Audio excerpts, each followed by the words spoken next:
여러분, 그런데 우리가 살아가다 보면 하나님을 신뢰해야 됨에도 불구하고 우리가 당하는 어떠한 환난과 고난, 어려움 때문에 하나님이 왜 내게 이렇게 하셨나요? 하면서 불편할 때가 있습니다. 그러나 그렇게 하나님 앞에 우리가 원망하고 불평할 것이 아니라 우리가 인생을 살아가다 보면 원치 않는 고난과 어려움을 당할지라도 변함없이 하나님의 우리를 붙들어 주시고 함께 해주시는, 오늘 말씀처럼 우리를 붙드시는 하나님의 은혜가 있음을 기억할 때 참으로 우리의 삶 가운데에 놀라운 은혜가 넘쳐날 줄로 믿습니다. 그러므로 날마다 우리의 삶이 하나님의 붙드심을 꼭 기억하시며 주님과 동행하는 귀하고 복된 삶이 되시기를 주의 이름으로 축원합니다. 먼저 하나님 우리를 붙들어 주시는 그 놀라신 은혜는 먼저 우리를 인도하여 주신다라는 것입니다. 인도하여 주시는 하나님의 은혜를 우리가 바라보게 되어지는 것이지요. 여러분, 하나님이 우리를 인도하시는 이 놀라운 은혜, 그 은혜는 어디에 있나요? 바로 오늘 본문 23절은 말씀합니다. 우리 다 같이 23절 읽어볼까요? 시작. 여호와께서 사람의 걸음을 정하시고 그의 길을 기뻐하시나니. 아멘. 우리 하나님께서는 우리 인생들의 걸음을 정하실 뿐만 아니라 그의 걸음을 인도하여 주신다, 그 길을 기뻐해 주신다 말씀하고 있습니다. 사랑하는 성도 여러분, 우리가 내 인생길을 내가 걸어가는 것 같지만 사실은 즉슨 우리 하나님께서 우리를 붙들어 주셔야만, 우리를 인도해 주셔야만 우리가 걸어갈 수 있는 인생길이 되어진다는 것입니다. 여러분, 이 말씀 23절의 말씀은요, 하나님이 내 인생을 주관하시고 인도하시고 돌보시고 늘 함께해 주신다라는 의미를 말하는 것입니다. 사랑하는 성도 여러분, 우리가 참으로 믿음으로 살아갈 때에 나 혼자 외롭게 혼자 괴로운 가운데 있는 것 같을지라도 여전히 그곳 가운데 우리 하나님이 함께해 주시고 동행하여 주시고 함께 하심을 믿으시기를 축원합니다. 바로 시편의 121편의 인생의 고백 가운데 하나님이 나를 지켜주신 분이라 믿음으로 고백하는 우리의 믿음의 고백을 같이 볼까요? 우리 121편 1절로 8절의 말씀, 우리 저와 여러분 한 절씩 교독해 봅니다. 내가 산을 향하여 눈을 들리라. 나의 도움이 어디서 올까? 여호와께서 너를 실족하지 아니하게 하시며 너를 지키시는 이가 졸지 아니하시리로다.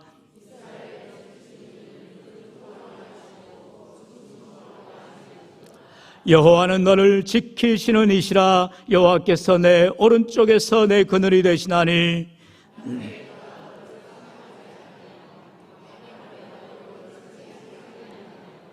여호와께서 너를 지켜 모든 환난을 면하게 하시며 또 내 영혼을 지키시리로다. 영혼까지 지키시리로다. 아멘. 할렐루야. 오늘 성경은 분명히 말합니다. 하나님은 우리를 지켜주시는 분이라 말씀하고 있지요. 눈동자와 같이 낮에는 구름기둥으로 밤에는 불기둥으로 보호하여 인도해 주신다라고 말씀하고 있어요. 그렇다면 내 인생 가운데에 참으로 고난의 삶이요 어려움의 환난의 삶이라 할지라도 우리 하나님이 우리를 지켜주시고 보호해 주신다는 고백이 무엇입니까? 바로 내 인생길을 정하시고 그 길을 기뻐하신다는 거예요. 하나님이 내 인생길을 떠나지 아니하시고 내 손 붙잡아 주시고 동행하여 주신다라는 사실을 우리가 꼭 기억할 때에 우리 인생길이 참으로 복된 길이 되는 줄로 믿습니다. 바로 잠언 16장 9절은 분명히 말씀하지요. 우리 9절 말씀도 같이 읽어보죠. 시작. 사람이 마음으로 자기의 길을 계획할지라도 그의 걸음을 인도하시는 이는 여호와시니라. 아멘. 주신 말씀 따라합시다. 그의 걸음을 인도하시는 이는 여호와시니라. 여호와시니라. 사랑하는 성도 여러분, 우리의 인생길을 정하시고 인도하시는 분이 바로 하나님 한 분이시라는 거예요. 그런데 문제는 무엇입니까? 우리가 이 하나님을 신뢰하고 의지하고 믿으며 나아가는데 하나님의 인도하심을 따라 믿음으로 따라가야 되는데 우리는 내 인생길이라고 내 멋대로 내 원하는 대로 살아갈 때가 너무나 많다는 거예요. 그러니 가다가 쓰러지고 넘어지고 자빠지는 것입니다. 그럴 때마다 우리 하나님 다시 우리에게 다가오셔서 우리 내 손잡아 붙잡아 주시고 일으켜 주시고 함께하여 주신다라는 것입니다. 사랑하는 사랑하는 성도 여러분, 우리가 인생길 가운데에 참으로 잘 될 때가 있습니다. 그럴 때 하나님 우리가 멀리할 때가 많아요. 내가 잘나서, 내가 잘하여서 인생길이 훌훌 술술 잘 풀리는구나, 그런 생각할 때가 많습니다. 그럴 때 보면은요, 마치 자동차를 운전할 때에 이제 앞이 뻥 뚫려가지고 과속의 유혹이 오는 겁니다. 그러니 엑셀레이터를 마음껏 밟아 당기는 것입니다. 그러다 보면은 지나가다가 과속 카메라가 단속을 합니다. 이제 정지하라는 거예요. 과속하지 말라는 거예요. 여러분, 왜 과속 단속을 합니까? 차에 위험이 온다라는 것입니다. 나에게도 위험이 오지만 상대방 차를 들이받을 수도 있고 사고 나면 아주 큰 인사사고가 나기 때문이라는 것입니다. 우리의 인생길을 걸어갈 때에 하나님과 동행하며 하나님이 인도하시며 우리를 제동장치로 우리를 받잡아 주시고 우리가 함께 해주시는데, 우리는요 그것을 필요 없다는 거예요. 내 인생길이 쫙 펼쳐졌으니까 내 마음대로 전속력으로 달려가겠다라는 것입니다. 안 되는 것입니다. 하나님께서는 그래서 우리에게 과속 카메라와 같이 우리로 하여금 정지하라고, 속도를 줄이라고, 우리 인생길을 돌아보라라고 주님이 말씀하고 있다는 거예요. 잠언의 고백처럼 우리 인생길을 걸음을 인도하시는 분이 하나님임을 고백할 때에 우리의 계획을 우리의 마음대로 계획하고 내 길을 걸어가는 것 같지만 그 걸음을 인도하시는 분이 하나님이심을 믿음으로 고백할 수 있기를 축원합니다. 그렇기 때문에 우리는요 주님을 신뢰하는 것입니다. 주님을 늘 의지하는 거예요. 그것이 바로 하나님이 나를 인도하심의 증거가 되어지는 것입니다. 내가 말로는 하나님이 나를 인도하신다라 말하면서도 내 인생길을 내 멋대로 살아가는 인생들이 많아요. 그런 자들은 하나님을 신뢰하지도 의지하지도 않는 것입니다. 그러나 다윗의 인생이 어떠했습니까? 그가 사울왕의 쫓김을 받습니다. 수천 명의 정들로 하여금 군사들로 하여금 쫓김을 당하여서 피난한 삶을 살아갑니다. 그럴 때마다 자기가 좋은 길로 숨지 않고 자기가 가고 싶은 길로 가지 않아요. 날마다 아침에 일어나서 하나님 앞에 묻습니다. 하나님 어디로 피하리까? 하나님 어디로 도망가리까? 그렇게 늘 하나님께 묻고 의리하는, 신뢰하는 다윗의 인생을 하나님께서 눈동자처럼 지켜보아 주시더라는 거예요. 수많은 사람들이 다윗을 에워싸고 그로 하여금 죽음의 위기 가운데 있다 할지라도 하나님이 보호해 주시니까 어려움을 겪지 않게 되는 것을 보게 됩니다. 그래서 다윗은요 시편의 25편 12절에서도 고백합니다. 여호와를 경외하는 자가 누구냐? 그가 택할 길을 그에게 가르치시리로다. 하나님이 나의 길을 가르쳐 주시고 인도해 주신다라고 믿음의 고백을 하는 것입니다. 오늘 우리가 주님을 믿고 의지하는 자, 주님을 신뢰하고 내 인생길을 맡기는 자에게 하나님께서 선한 길로, 복된 길로, 의의 길로 반드시 인도하여 주시는 줄로 믿습니다. 여러분, 다윗은요 평생의 삶을 돌아보면서 내 인생의 여정 가운데에 주님이 나의 목자가 되어 주셔서 내 인생길에 부족함이 없으리로다 고백하는 귀한 시편 23편의 고백을 우리가 보게 되잖아요. 그 가운데 보면은요 다윗은요 내 인생길 가운데 내 목자 되신 주님께서 언제나 푸른 초장으로 맑은 시냇물가로 나를 인도해 주셨다라고 고백하는 것을 봅니다. 내가 푸른 초장을 찾아 나아가는 것이 아니에요. 내가 마실 물을 찾아 헤매는 것이 아닙니다. 주님이 나를 친히 인도하여 주셔서 푸른 초장 가운데로, 맑은 시냇물 가운데로 인도하여 주시는 복이 있게 되는 줄로 믿습니다. 그럴 때 다윗은 그렇게 고백하지요. 바로 23편 3절에서 고백합니다. 우리 3절 말씀 같이 읽어봅시다. 시작. 내 영혼을 소생시키시고 자기 이름을 위하여 의의 길로 인도하시는도다. 아멘. 우리 하나님이 왜 우리를 푸른 초장으로 맑은 시냇물가로 인도하여 주신다고요? 바로 하나님의 이름을 위하여, 하나님 자신을 위하여 우리를 의의 길로 인도하신다라는 거예요. 나를 위하여 살아가시는 인생이 아니라 하나님을 위하여 살아가는 인생들을 하나님이 책임져 주시고 함께하여 주신다라는 거예요. 전적인 신뢰, 전적인 의지, 전적 우리 주님을 믿으며 나아가는 인생들에게 우리 하나님께서 모든 것을 보장해 주신다라는 거예요.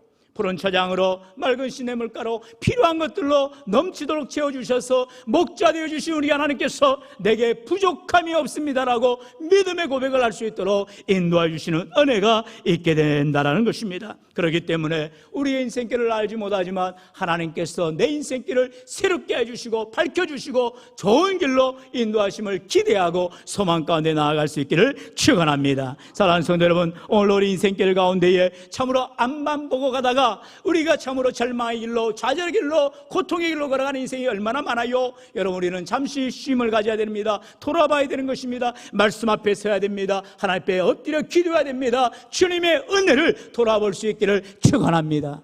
뭐예요? 예배하라는 거예요. 하나님 앞에 납작 엎드리라는 것입니다. 하나님만이 내 인생의 주인 되심을 고백하는 것, 그게 바로 예배인 것이에요. 내 삶의 모든 것이 하나님의 것임을 고백할 때에 내게 주어지는 모든 것에 감사할 수 있게 되고요, 오늘 한 달도 주님이 나와 함께 하심을 믿음으로 고백하며 승리하는 삶 하나님 앞에 맡기고 믿음으로 승리하기를 주의 이름으로 간절히 축원합니다. 이제 이와 같은 하나님의 붙드심을 믿는 자들에게는 주님이 나를 인도하시는 하나님의 놀라운 은혜를 고백하게 되어지고요, 두 번째로 바로 붙드시는 하나님의 은혜를 고백하게 된다는 것입니다.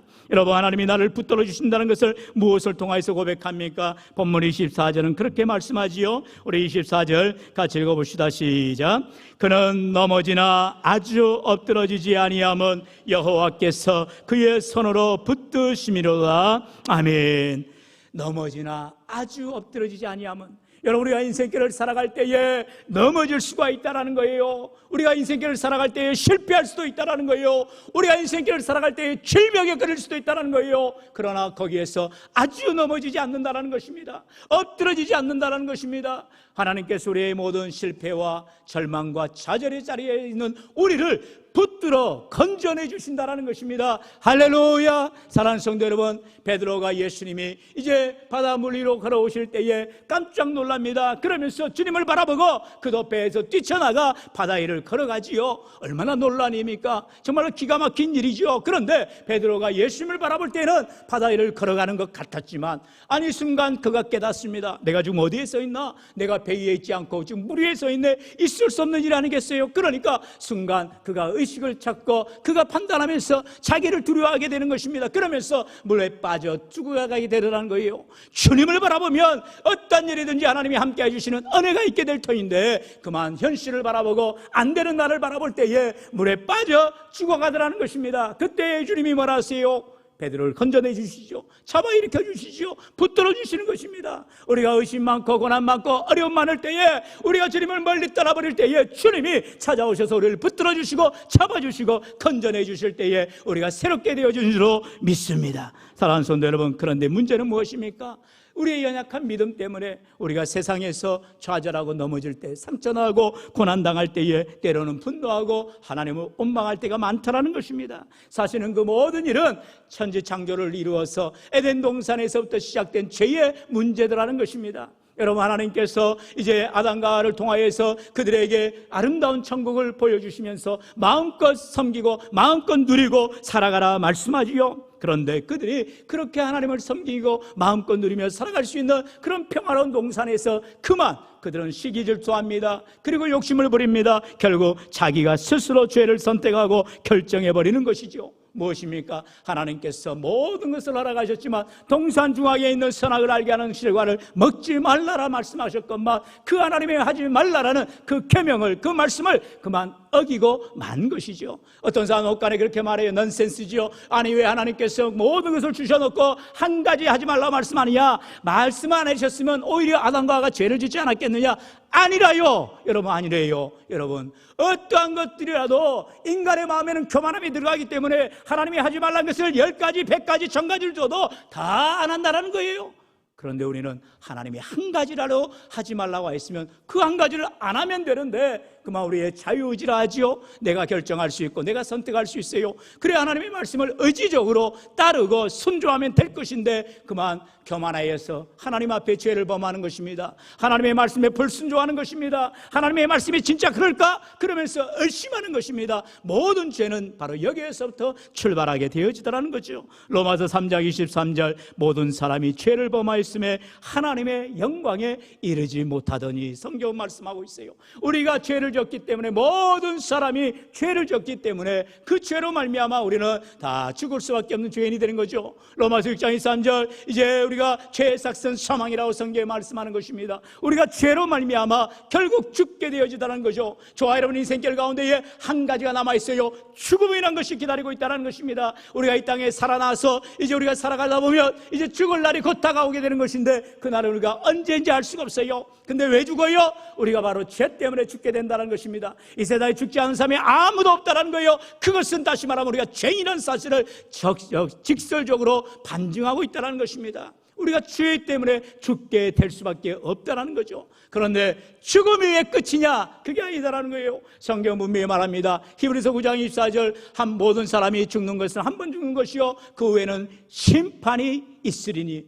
여러분, 우리 앞에 죽음이라는 것은 한 번 겪어지는 것이요 죽음이 왜 끝나는 것이 아니라 이제 하나님 앞에 심판대 앞에 서게 된다는 것입니다. 여러분, 제가 늘 이 복음의 핵심 메시지를 증거할 때마다 꼭 여러분 앞에 읽어보라는 말씀이 있죠. 바로 요한계시록 20장의 말씀, 댁에 돌아가셔서 후반부의 말씀을 읽어보세요. 하나님의 백보자 심판을 분명하게 적나라하게 드러내고 있는 것을 보게 됩니다. 우리는 죽게 되고 나서 하나님의 심판대 앞에 서게 되는데 우리의 모든 행위력이 담겨있는 그 죄로 말미암아 우리는 다 지옥 불끝에 떨어질 수밖에 없는 죄인들이 되어진다는 것입니다. 여기에는 아무도 예외가 없어요. 모두 다 죄로 말미암아 지옥 불끝에 떨어질 수밖에 없는 거예요. 그런데 하나님의 백보자 그 심판대의 우편에 우리 주님이 계시면서 주님이 말씀하시는 거예요. 주님이 계신 그 사랑으로, 주님의 피해로, 사랑으로 우리를 구원해 주신다는 거죠. 바로 생명책이 펼쳐져 있다는 것입니다. 예수 생명책에 우리의 이름이 기록되어 주고 나를 위하여 십자가에 피 흘리신 그 놀라신 구속의 은혜를 믿는 자들에게는 죄사함의 은총을 얻게 되어주고 구원함을 받아 영생 복락 누리는 참된 천국 백성 되어주는 줄로 믿습니다. 할렐루야. 사랑하는 성도, 우리가 믿는 믿음 바로 여기에 있는 거예요. 이단 사입이 아무것도 우리에게는 도움되지 않아요. 오직 예수, 오직 복음, 우리에게는 죽음 앞에 구원의 길은 오직 한 길, 바로 길이요 진리요 생명 되신 주님을 만미하지 않고는 하나님께로 갈 자가 아무도 없다라고 성경은 분명히 말씀하고 있어요.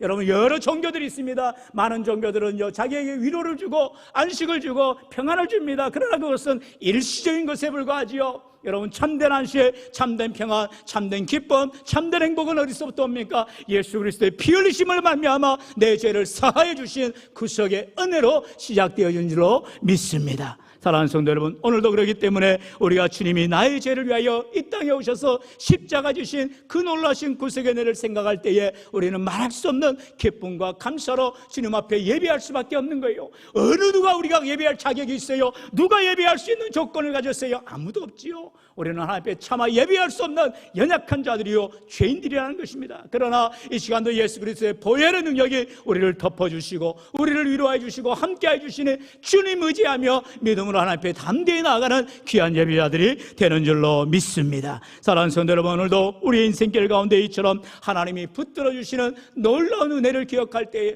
정말로 내 인생길을 지금까지 살아온 것이 내 힘으로 내 능력으로 살아온 것 같았지만 아니라는 것입니다. 오직 하나님의 은혜가 아니면, 하나님의 도우심이 아니면, 하나님의 붙들어 주심이 아니면, 하나님의 건져 주심이 아니면 우리는 다 넘어지고 우리는 다 죄악 가운데 빠질 수밖에 없는 죄인들이었다는 사실이죠. 그런데 우리가 예수 그리스도의 은혜로 말미암아 구속의 놀라신 사랑으로 말미암아 우리가 주님 앞에 나와 하나님 앞에 예배할 수 있다니 얼마나 감사하고 하나님 앞에 영광 돌리는 귀한 시간이 되어지나요? 그렇기 때문에 다윗은 그에게 인생 가운데에 부족함이 없도록 넘치게 해주시는 하나님의 축복을 그가 시편 23편에서 믿음으로 위대하게 고백하는 것을 봅니다. 우리 23편 1절로 6절의 말씀 저를 반절시켜도 갑니다. 여호와는 나의 목자시니 내게 부족함이 없으리로다.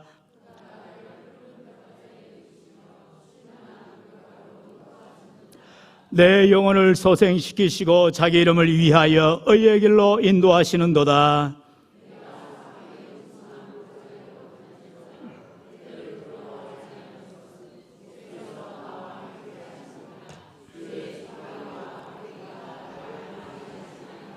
주께서 내 원수의 목전에서 내게 상을 차려주시고 기름을 내 머리에 부으셨으니 내 잔이 넘치나이다.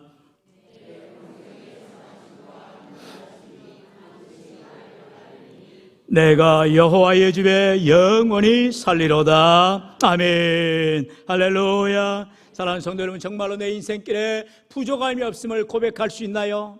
대답을 안 하시네. 여러분, 우리는 예수님 한 분만으로 충분한 인생이 되기를 축원합니다. 문제는 뭐예요? 예수님 말고, 복음 말고, 여러분 은혜 말고 다른 걸 달라 할 때 안 된다는 거예요. 은혜만으로, 복음만으로, 예수님만으로 충분할 때 내 인생길에 넘치는 은혜를 부어주신다는 것입니다. 먼저 하늘을 소망하십시오. 먼저 하나님을 의지하십시오. 주님을 바라보십시오. 그럴 때에 주님께서 내게 필요한 것 다 하시는 주님께서 필요한 것 때마다 일마다 넘치도록 부어주실 줄로 믿습니다. 여러분, 다윗은 그와 같은 믿음의 삶을 살았다니까요. 그가 쫓기는 인생일 때 얼마나 날마다 그렇게 기도하지 않았겠어요? 하나님, 저 사울 좀 죽여주세요. 저 사울 좀 제 눈앞에서 지워주세요. 기도하지 않았겠어요? 아니래요. 여러분, 왜 다윗인들 인간적으로 사울이 얼마나 믿고 얼마나 괴롭고 원수같이 느껴졌겠습니까? 그러나 다윗은 시편 23편에서 고백한다니까요. 내 원수의 목전에서 내게 상을 차려주신다라는 것입니다. 하나님이 하실 일을 기대하기 때문에 내 힘과 내 능력으로 할 수 없는 일들을 주님께 맡기고 주님을 의지하며 믿음으로 살아갈 때에 하나님께서 하나님이 원하시는 때에 하나님의 방법으로 하나님의 일들을 감당하는 것을 믿음의 눈으로 바라보게 되더라는 것입니다. 물론 그 여정 가운데에 수많은 고난이 옵니다. 수많은 어려움이 오죠. 여러분, 우리가 신앙생활은요, 기다림의 시간이요, 믿음의 인내의 시간임을 우리가 바라보게 됩니다. 얼마나 많은 시간들을 기다려야 되나요? 여러분, 지난주에 말씀을 보았듯이 이삭의 인생 가운데에 그는요, 하나님의 약속을 기다리며 믿음으로 살아가는 것을 아버지를 바라보면서 나아갔어요. 그가 소년의 때에 아버지가 갑자기 자기와 그리고 종들을 데리고 하나님이 약속한 모리아산에 이제 제사를 드리러 갑니다. 그런데 이삭이 어린아이였지만 왜 모르겠어요? 보아하니 지금 재물은 이게 나무는 있는데 재물이 없어요. 그래 아버지한테 묻죠. 아버지, 재물이 안 보이래요. 그래, 하나님이 준비하실 것이다. 아버지가 그렇게 말할 때에 이삭의 마음에는 지금 갈등이 생겼을 거예요. 아니, 지금 아버지가 노망이 들었나? 이제 나를 갖다가 하나님 앞에 드리려고 하지 않나? 그러면서 아버지를 밀치고 도망갈 수 있는 기회도 있었을 줄 모릅니다. 그러나 아버지 아브라함을 신뢰하고 믿으며 의지하며 평생에 하나님을 바라보는 그 아브라함의 믿음을 믿었기 때문에 이삭은 그저 순순히 따라갈 뿐이에요. 그리고 산 정상에 올라가 아브라함이 칼을 내밉니다. 그러면서 결박당한 이삭, 그는 철철철 눈물을 흘리고 있을 뿐이었을 거예요. 아버지가 아브라함이 하는 대로 가만히 있었을 것입니다. 하나님이 하실 일들을 기대하고 있었을 거예요. 그 순간 하나님께서 예비하신 양 여호와 이레 준비하시는 하나님께서 아브라함의 믿음을 보시고 그 아들 이삭의 믿음을 보시고 하나님께서 피할 길로 복된 길로 인도해 주시더라는 거예요. 인간의 생각 갖고는요, 전혀 상상할 수도 생각할 수도 없는 일들을 우리 하나님께서 계획하시고 발걸음을 인도하시더라는 거예요. 사랑하는 성도 여러분, 오늘도 우리가 인생길을 걸어갈 때에 내일을 우리가 알지 못하는데 어찌 살아갈 수가 있겠어요? 그러나 우리 하나님이 내 인생길을 여정을 정하시고 인도하심을 믿는다면 그 인도하심을 붙드는 믿음을 가지고 또한 하나님께서 나를 건져주시고 함께 해주시며 나를 떠나지 아니하신다는 믿음을 가지고 살아갈 때 오늘도 승리하는 귀하고 복된 삶이 될 줄로 믿습니다. 마지막으로 우리 로마서 12장 2절 말씀 우리 다 같이 읽어볼까요? 시작.